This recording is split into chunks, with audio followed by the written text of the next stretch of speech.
America और Iran के बीच अभी युद्ध विराम लागू है, लेकिन हर वक्त दुनिया इस खतरे को महसूस कर रही है कि ना जाने फिर कब ईरान पर अमेरिका फिर से हमला कर, क्योंकि अमेरिका ने ईरान पर युद्ध रोकने के लिए 5 बड़ी शर्तें थोप दी है। इतना ही नहीं, अमेरिकी राष्ट्रपति डोनाल्ड ट्रंप आए दिन ईरान पर फिर से हमले की धमकी भी देते रहे। अमेरिका की इन चेतावनियों को देखते हुए ईरान ने भी अमेरिका को धमकाना शुरू कर दिया। ईरान ने कहा है कि यदि अमेरिका और इजराइल ने अपने हमले फिर से शुरू किए तो मध्य पूर्व युद्ध इस क्षेत्र से कहीं आगे तक फैल जाए, जो अमेरिका के लिए एक सरप्राइज होगा। अमेरिका को यह चेतावनी ईरान के रिवोल्यूशनरी गार्ड्स ने दी है। ईरान की सेना ने अपनी वेबसाइट सेपा न्यूज पर एक बयान में कहा है कि अगर ईरान पर फिर से हमला हुआ तो वादा किया जाता है कि क्षेत्रीय युद्ध इस बार क्षेत्र से बहुत आगे तक फैल जाएगा और हमारे विनाशकारी हमले आपको कुचल दें। ट्रंप ने 19 मई को दावा किया था कि वो ईरान पर दोबारा सैन्य हमला करने का फैसला लेने के लिए तैयार है। सभी तैयारियां पूरी कर ली गई थी, लेकिन कतर, यूएई और सऊदी जैसे मध्यस्थों के अनुरोध पर उन्होंने इसे टाल दिया है। ट्रंप ने कहा है कि ईरान अब शांति वार्ता पर सकारात्मक रुख दिखा रहा है। उन्होंने कहा है कि अब यह देखना होगा कि बातचीत का क्या निकलता है। दूसरी तरफ ट्रंप के इस बयान के बाद ईरान के राष्ट्रपति मसूद पेजेश्कियान ने यह कहा है कि बातचीत का मतलब सरेंडर करना नहीं होता है। उन्होंने कहा है कि ईरान अपनी संप्रभुता और अधिकारों के साथ समझौता नहीं कर सकता है। उन्होंने कहा है कि ईरान गरिमा, ताकत और देश के अधिकारों की रक्षा के साथ बातचीत में शामिल होगा।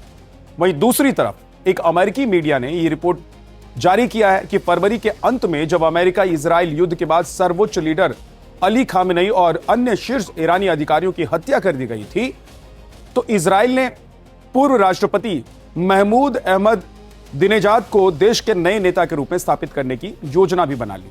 मीडिया रिपोर्ट्स में कहा गया है कि योजना के बारे में अमेरिकी अधिकारियों की जानकारी का हवाला देते हुए कहा गया है कि उनका सत्ता पर कब्जा करना इजराइल की युद्ध की वॉर प्लानिंग का एक हिस्सा था। रिपोर्ट में कहा गया है कि योजना के पहले चरण में अमेरिकी इजराइल हमला अभियान था, जिसमें सर्वोच्च नेता खामनेई सहित शीर्ष ईरानी अधिकारियों की हत्या कर दी गई। साथ ही कुर्द बलों की एक लामबंदी भी की गई थी। हालांकि बाद में कुर्द बलों को लेकर अमेरिका इजराइल आगे नहीं बढ़ा। इजराइल का मानना था कि वो अमेरिका के साथ मिलकर ईरान पर जो हमले होंगे वो शासन को अस्थिर कर देंगे। इससे राजनीतिक दबाव बढ़ेगा और प्रमुख बुनियादी ढांचे को नुकसान पहुंचेगा। रिपोर्ट में कहा गया है कि तब एक वैकल्पिक सरकार कार्यभार संभालने में सक्षम होगी। लेकिन कहा गया है कि इस प्लान को लेकर अहमदीनेजाद को पता था या नहीं पता था, इसकी कोई जानकारी, पुष्ट जानकारी नहीं।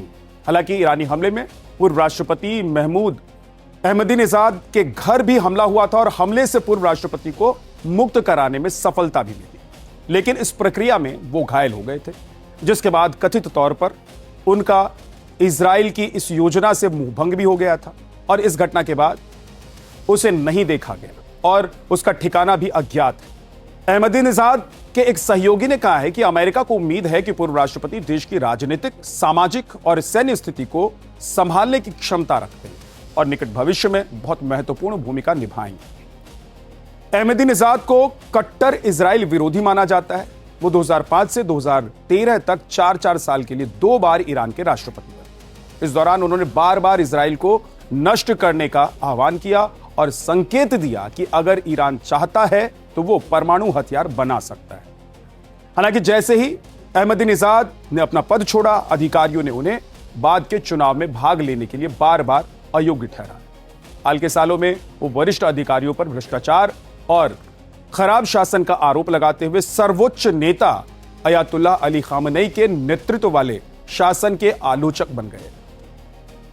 धीरे धीरे अहमदीनेजाद के करीबी लोग जांच के दायरे में आ गए, जिससे पश्चिम के साथ उनके संबंधों पर सवाल उठे और इजराइल के लिए जासूसी करने के आरोप भी लगने लगे। पूर्व राष्ट्रपति ने 2023 में ग्वाटेमाला की यात्रा की। उसके बाद 2024 और 25 में हंगरी भी वो गए थे, जिसके बाद अटकलों के बाजार गर्म हो गए और अटकलों को बल मिला। पिछले साल जून में जब इजराइल ने ईरान पर हमला किया, उससे कुछ दिन पहले ही वो ईरान लौटे थे और काफी लो प्रोफाइल रहने लग गए थे। अहमदीनेजाद को नेतृत्व की भूमिका में वापस लाने की इजराइल अमेरिका की ये कथित योजना इस साल की शुरुआत में वेनेजुएला में अमेरिका के ऑपरेशन की याद दिलाती।